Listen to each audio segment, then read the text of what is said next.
My name is Julia. I'm 32 years old. My husband David is 35 and the youngest of three brothers in his family. Both his older brothers are already married. Andreas, the eldest, is currently on a work trip abroad with his family. Francisco, the second brother, married into another family and lives far away. David and I also live more than a 3-hour drive from his parents' house. We're planning to move in with Andreas and his family once they return from overseas. One day, we learned that David's parents' house needed renovation due to its age. Luckily, they aren't short on money, and Andreas has been sending them money every month. However, I decided to check with David. "How are we handling the renovation costs?" He replied, "The brothers are discussing contributing together." To which I said, "Then make sure you take it from your account. I won't be contributing." David agreed without hesitation, and the subject never came up again from him. But one day, when I casually checked the balance of our savings account, it read $0, which was shocking. We have several accounts where we divide our money. Since we both work, our salaries are deposited into separate accounts, one for savings under David's name and another for living expenses under mine.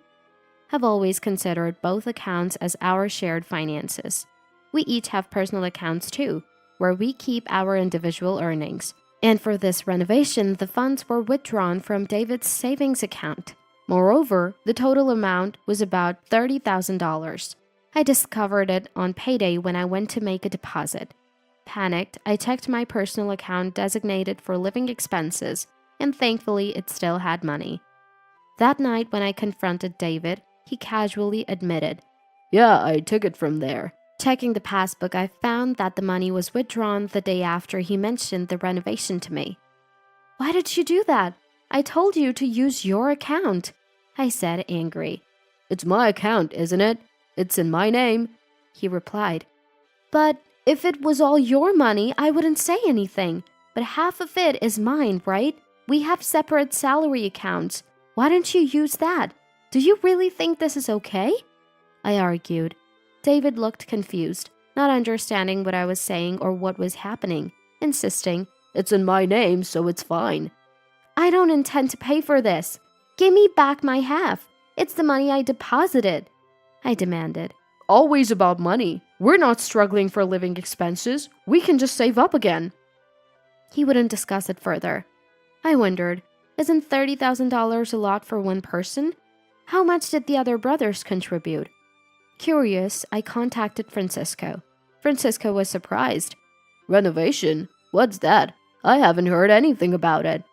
Of course, Francisco hadn't contributed any money either. When I checked with my sister-in-law, she was baffled, saying, "What? We don't even know when we're coming back. It would be a problem if they just went ahead without telling us." She seemed completely unaware of the renovation. Then I contacted my mother-in-law, Anna, who cheerfully replied, "I was planning to thank you soon. It's really a big help."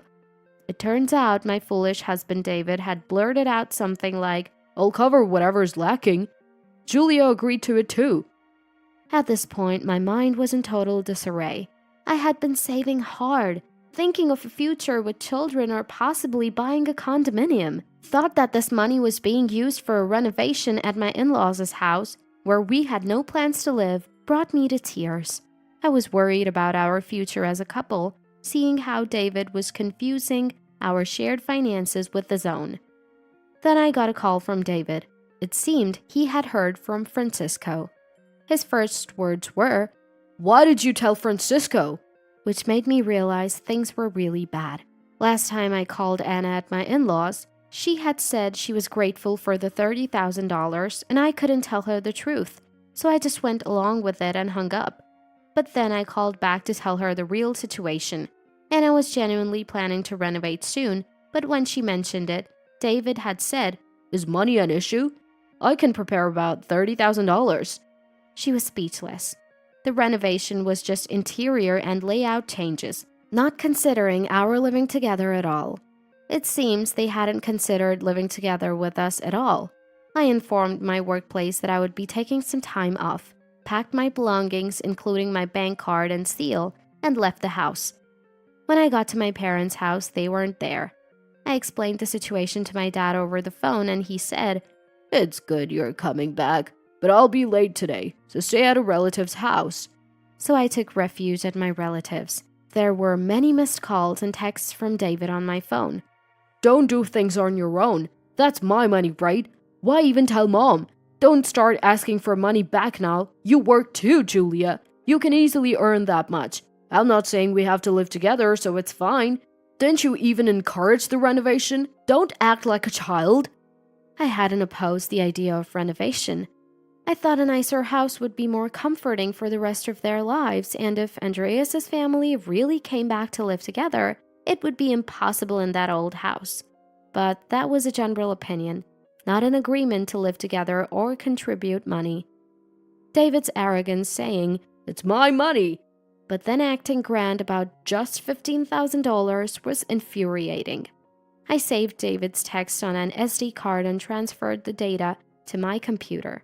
I didn't answer the phone, thinking David would just say the same things as in his texts, so I ignored it. I might have received voicemails, but I didn't feel like listening to them. I didn't want to hint at divorce and have David act preemptively.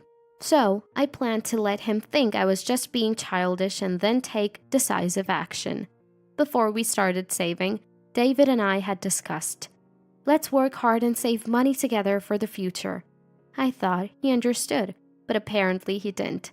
I realized even if I got the money back, things wouldn't be solved amicably. So I decided it was best to move towards divorce. That night, I searched for local lawyers and planned to start contacting them the next day. Then my mom called, worried because I wasn't answering my phone. She thought something had happened. When I explained everything to her, she said, "Consulting a lawyer directly might be tough. We'll handle finding one." Apparently, a classmate of my dad's who specializes in divorce cases would be able to set up an appointment for us. The next morning, I went to the lawyer's office with my parents. At first, my parents were concerned about me getting a divorce at 32 and suggested trying to rebuild the marriage. However, my resolve was firm, and after explaining how David didn't seem to recognize our savings as shared marital property and even lied to use it, the lawyer said, "Under these circumstances, divorce is understandable." The lawyer, after hearing about David's text and phone calls, also agreed that reconciliation was impossible. I left the legal proceedings to the lawyer and we proceeded straight towards divorce. However, after we returned from the lawyer's office, Anna came to my parents' house unannounced. Anna, deeply apologetic at the doorstep, begged, "Please reconsider and get back with David."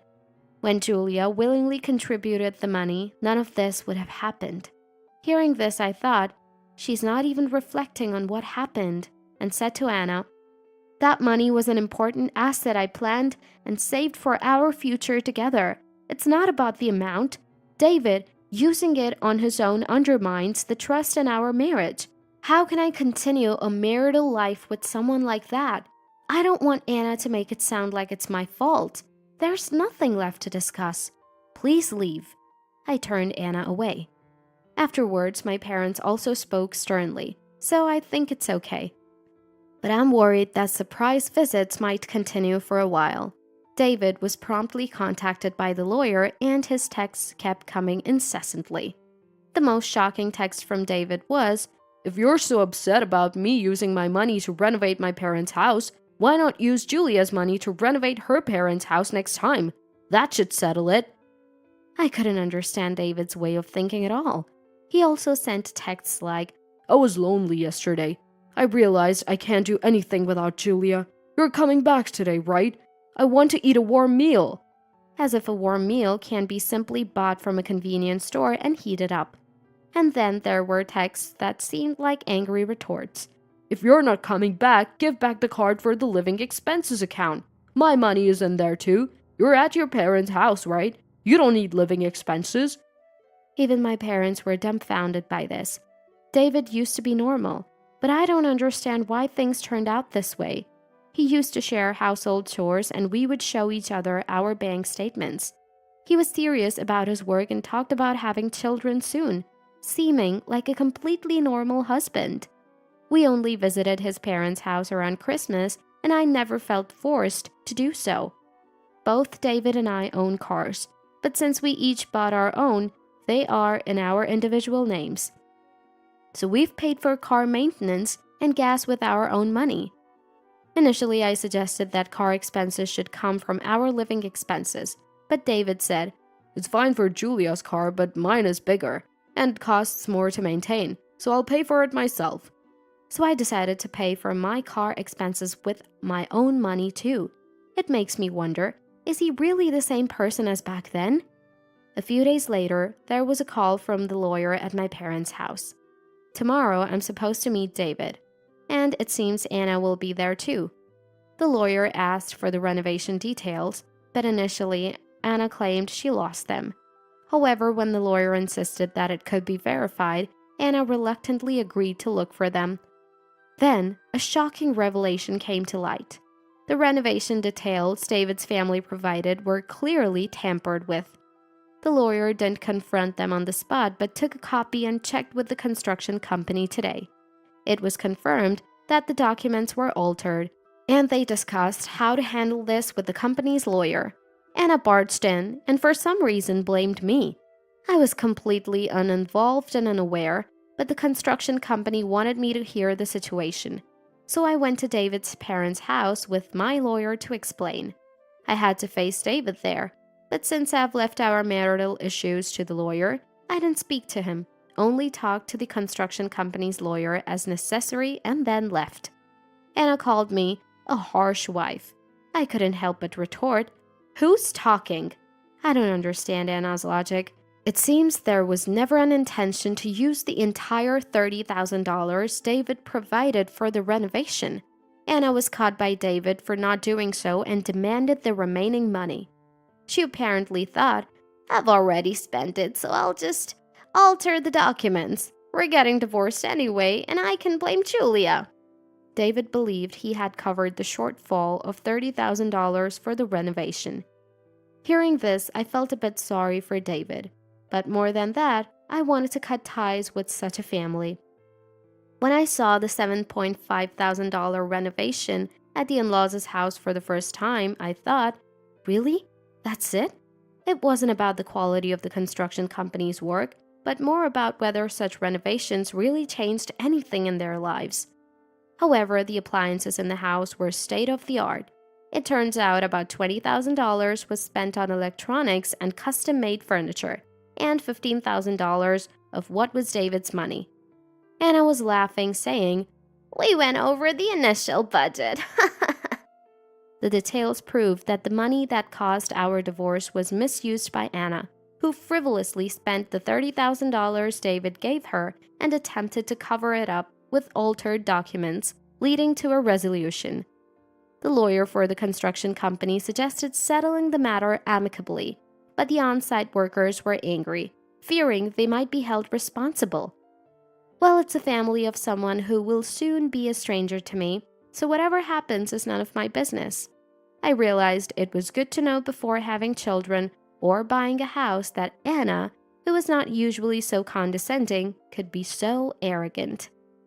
Later, David came to my workplace. I saw him from a distance at the main entrance, oddly dressed in a black tuxedo with a bow tie, holding a bouquet of roses.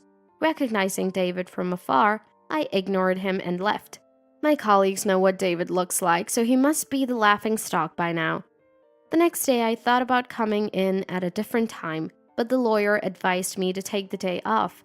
They'll probably show up at your quitting time too, they said. During a meeting with the lawyer, David called them. He apparently asked, "Isn't she at work today?"